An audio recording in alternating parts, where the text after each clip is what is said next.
नमो नमः विद्यार्थियों, भवतां सर्वेषां स्वागतम। आप सभी विद्यार्थियों का संस्कृत कक्षा में स्वागत है। विद्यार्थियों, आज हम बात करने जा रहे हैं मनुस्मृति के द्वितीय अध्याय के 16वें, 17वें और 18वें श्लोक के बारे में। मनुस्मृति ग्रंथ में हम जान चुके हैं कि मनुस्मृति जो है वह वेद को अपना आधार बताता है और वैदिक सिद्धांतों के अनुकूल एक व्यक्ति को किस प्रकार से जीवन जीना चाहिए, इस समाज के, इस राष्ट्र के शासन के क्या नियम होने चाहिए, क्या दंड विधान होने चाहिए, शिक्षा किस प्रकार की होनी चाहिए, उन सभी बातों को लेकर के मनुस्मृति जो है वह हमें उपदेश प्रदान करता है। इसी के अंतर्गत हम आज 16वें श्लोक को पढ़ रहे हैं और 16वां श्लोक जो है वह कहता है, निषेकादि श्मशानान्तो मंत्रे यस्योदितो विधिः तस्य शास्त्रेधिकारोऽस्मिन् ज्ञेयो नान्यस्य कस्यचित्। श्लोक को यदि हम थोड़ा सा लय में बोलें तो इस प्रकार से बोलेंगे, निषेकादि श्मशानान्तो मंत्रेर्यस्योदितो विधिः तस्य शास्त्रेधिकारोऽस्मिन् ज्ञेयो नान्यस्य कस्यचित्। अन्वय इस प्रकार से इसका होगा, यस्य मंत्रैः निषेकादि श्मशानान्तः विधिः उदितः तस्य अस्मिन् शास्त्रे अधिकारः ज्ञेयः अन्यस्य कस्यचित् न। इसका अर्थ करते हैं, शब्दार्थ देखते हैं। यस्य जिसके, मंत्रे मंत्रों के द्वारा अर्थात वैदिक मंत्रों के द्वारा, निषेकादि श्मशानान्तः, हमें पता है कि 16 संस्कार होते हैं और 16 संस्कारों में से जो पहला संस्कार है वह है गर्भाधान संस्कार। तो गर्भाधान संस्कार को ही निषेक संस्कार भी कहा जाता है। निषेक आदि अर्थात आदि के रूप में, निषेक जो है यानी कि निषेक जो है वो प्रारंभ के रूप में भी कह सकते हैं, और निषेक आदि, निषेक जिसके प्रारंभ में है ऐसे संस्कार, और उसका अंत कहाँ पर है तो श्मशान अर्थात अंत्येष्टि संस्कार, अर्थात गर्भाधान से लेकर के अंत्येष्टि संस्कार पर्यंत विधि क्रियाकलाप उदितः कहे गए हैं। तस्य उसका, अस्मिन इस शास्त्रे शास्त्र में, अस्मिन शास्त्रे तथा इस शास्त्र में, अधिकारः अधिकार, स्वत्व, ज्ञेयः समझना चाहिए, जानना चाहिए, अन्यस्य कस्यचित् न, अन्य किसी का भी नहीं। अर्थात यहाँ पर मनुस्मृति में महर्षि मनु स्पष्ट करते हैं कि यहाँ पर हम जिन चीज़ों का वर्णन करने जा रहे हैं वे सभी के सभी कार्य जो हैं वे कार्य मानव जीवन से जुड़े हुए हैं, मानव जीवन से संबद्ध हैं, और मानव जीवन में गर्भाधान से लेकर के श्मशान अर्थात अंत्येष्टि संस्कार तक जो भी कार्य, जो भी कर्म, जो भी कर्तव्य एक मानव के होने चाहिए, उन सभी कर्तव्यों को, उन सभी शासनादेशों को, उन सभी उपदेशों को जो कि वेद सम्मत होंगे, वैदिक मंत्रों के द्वारा प्रतिपादित किए गए होंगे, उन्हीं वेद सम्मत सिद्धांतों को, कर्तव्यों को, कर्मों को, कार्यों को यहाँ पर वर्णित किया जा रहा है। तो यहाँ पर 16 संस्कारों की महत्ता को भी बताया गया है, और 16 संस्कार जो है वे मानव जीवन के प्रमुख अंग हैं, और मानव जीवन का संस्कारित जो स्वरूप हमें यहाँ पर दिखाई देता है उसका कारण भी ये 16 संस्कार ही होते हैं। इसलिए इन 16 संस्कारों की बात की गई, और साथ में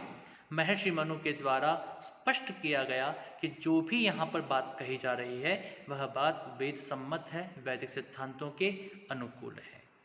तो इस प्रकार से हम यहाँ पर देखते हैं कि इसका जो हिंदी अर्थ है वह इस प्रकार से हम कर सकते हैं कि जिस व्यक्ति वर्ण का गर्भाधान से लेकर अंत्येष्टि पर्यंत सभी क्रियाकलाप वैदिक मंत्रों के द्वारा संपन्न करना बताया गया है, उसी व्यक्ति को इस शास्त्र के अध्ययन में अधिकार है। अर्थात जो भी व्यक्ति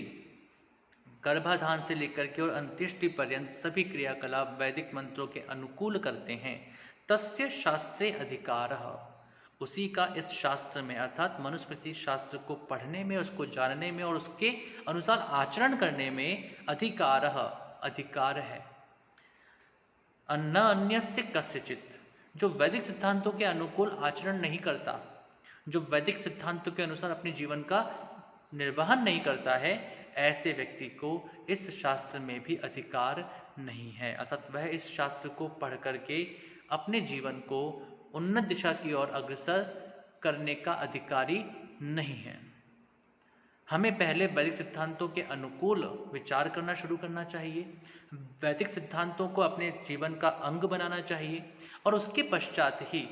हम जब 16 संस्कारों को उसी कड़ी के अनुसार उसी प्रकार से अपने जीवन यापन का एक मुख्य मार्ग बना लेते हैं, तब जाकर के ही हम इस महर्षि मनु द्वारा लिखित मनुस्मृति के अध्ययन के अधिकारी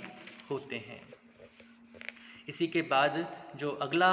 श्लोक है 17वां श्लोक, सप्तदश श्लोक, उसमें वह कहते हैं सरस्वती दृषद्वत्यो देव नद्योर्यदंतरम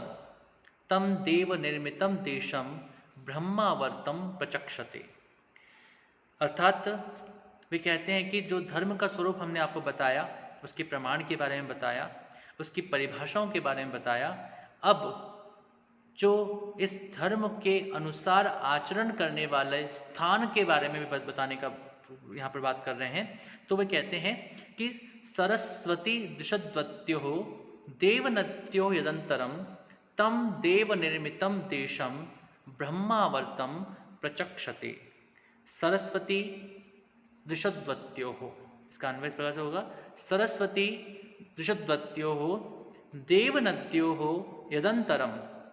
तम देव निर्मितम देशम ब्रह्मावर्तम प्रचक्षते। यहाँ पर महर्षि मनु ने जो भारत है, जो ब्रह्मावर्त देश है, उस देश के बारे में यहाँ पर बताया है, और हम सभी का सौभाग्य है कि हम सभी को इस ब्रह्मावर्त देश में जन्म प्राप्ति का सुअवसर प्राप्त हुआ है। तो यहाँ पर वह कहते हैं कि सरस्वती दिशद्वत्यो हो, सरस्वती और दिशद्वती इन दोनों नदियों के, देव नद्य हो, ये दोनों देव निर्मित जो नदियां हैं, दोनों नदियों के यदंतरम, जो यत अंतरम अर्थात जो इन दोनों के बीच में मध्य में स्थित है, तम उसी को, देव निर्मितम देवताओं के द्वारा निर्मित, देशम स्थान विशेष को, ब्रह्मावर्तम ब्रह्मावर्त प्रचक्षते कहते हैं। तो यहाँ पर वे ब्रह्मावर्त को परिभाषित करने की बात करते हैं, और यहाँ पर वे कहते हैं कि सरस्वती और त्रिशद्वती इन दोनों नदियों के मध्य में जो स्थित है उसी को ब्रह्मावर्त कहा गया है। और ये दोनों नदियाँ जो हैं वह देव निर्मित नदियाँ हैं, और यह जो स्थान है यह भी देवताओं के द्वारा निर्मित स्थान है। हमें कई बार लगेगा कि ये संपूर्ण सृष्टि ही देव निर्मित है, निश्चित रूप से देव निर्मित सृष्टि है, लेकिन आप सोचिएगा कि भारत का की जो जलवायु है, भारत का जो विस्तार है, और भारत जिस प्रकार से विभिन्न ऋतुओं का एक आगार बना हुआ है,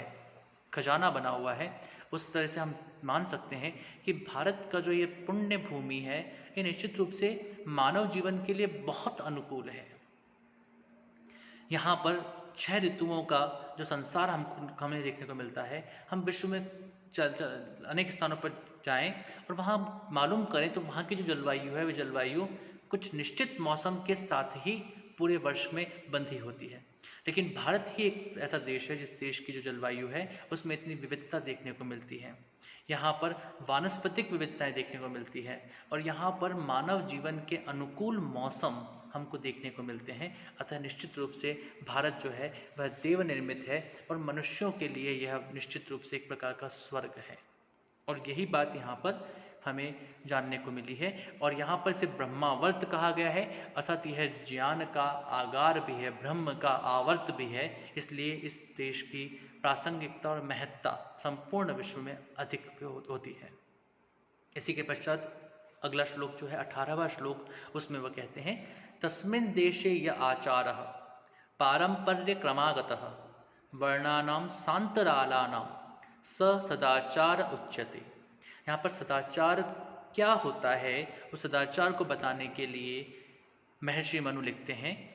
तस्मिन् देशे य आचारः पारंपर्य क्रमागतः वर्णानां सांतरालानां स सदाचार उच्यते। इसका अन्वय इस प्रकार से करेंगे तस्मिन् देशे वर्णानां शान्तरालानां पारम्पर्यक्रमागतः यः आचारः सः सदाचारः उच्यते। तस्मिन् देशे, तस्मिन् अर्थात उस देशे अर्थात देश में, उस देश में वर्णानां ब्राह्मण आदि वर्णों का, शान्तरालानां संकर जातियों का, ब्राह्मण आदि चतुर्वर्ण की बात की गई है, यानी कि ब्राह्मण, क्षत्रिय, वैश्य और शूद्र, और साथ में शान्तरालानां उनकी संकर से उत्पन्न कुछ और जातियां या कुछ और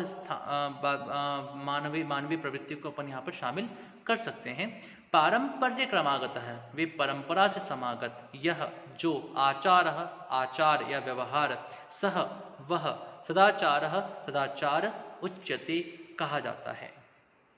अर्थात इस देश में, अर्थात जिस ब्रह्मावत देश की यहाँ पर बात की गई है, उस ब्रह्मावत देश में जो लोग निवास करते हैं और जो लोग वैदिक सिद्धांतों के अनुकूल अपने जीवन का व्यवहार करते हैं, उन वैदिक सिद्धांतों के अनुकूल जो जीवन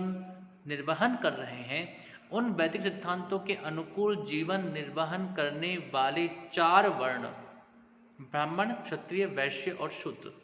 और इसी के साथ में कुछ शांतराल अर्थात उनके अंतर में, उनके अंतराल में विद्यमान विभिन्न जातियां जिस प्रकार का आचरण करते हैं, जिस प्रकार का व्यवहार करते हैं, जो वैदिक सिद्धांतानुकूल आचरण वे कर रहे हैं, उसी को सदाचार कहते हैं। एक सदाचार को परिभाषित करने के लिए महर्षि मनु ने बड़ा ही सुंदर तरीका निकाला और उन्होंने कहा कि इस ब्रह्मावर्त देश में निवास करने वाले लोग जो कि वैदिक सिद्धांतों के अनुकूल 4 वर्ण अर्थात ब्राह्मण, क्षत्रिय, वैश्य और शूद्र के अनुसार आचरण करते हैं, और साथ ही कुछ अन्य इसी के मध्य में विद्यमान जातियां जो हैं, संकर जातियां जो हैं, वो जिस प्रकार का आचरण करते हैं, उनका जो परंपरा से चला आ रहा आचरण है, जिन जो उपदेशों को, पूर्व में दिए गए उपदेशों को मान करके अपने जीवन का निर्वाह करते हैं, वही सदाचार कहलाता है। तो हमें सदाचार को यदि जानना है तो ब्रह्मावर्त को जानना होगा, ब्रह्मावर्त को जानना है तो वैदिक सिद्धांतों को जानना होगा, वेद शास्त्रों को समझना होगा, और यदि हम वेद शास्त्रों को समझेंगे, उसके अनुसार आचरण करेंगे, तो हम स्वयं सदाचारी बनते चले जाएंगे। और यही सदाचार परंपरा से आया हुआ, वैदिक सिद्धांतों के माध्यम से आया हुआ सदाचार है, जिसको हमें परिपालन करना चाहिए। तो आज हमने 15, 16 और 17 श्लोकों को पढ़ा, क्षमा करें 16, 17 और 18 श्लोकों को पढ़ा। इसका अध्ययन हम आगे भी जारी रखेंगे। आप इनको अच्छे से पढ़ें और समझने का प्रयास करें। नमो नमः। शुभम भवतु। पुनर्मिलामः।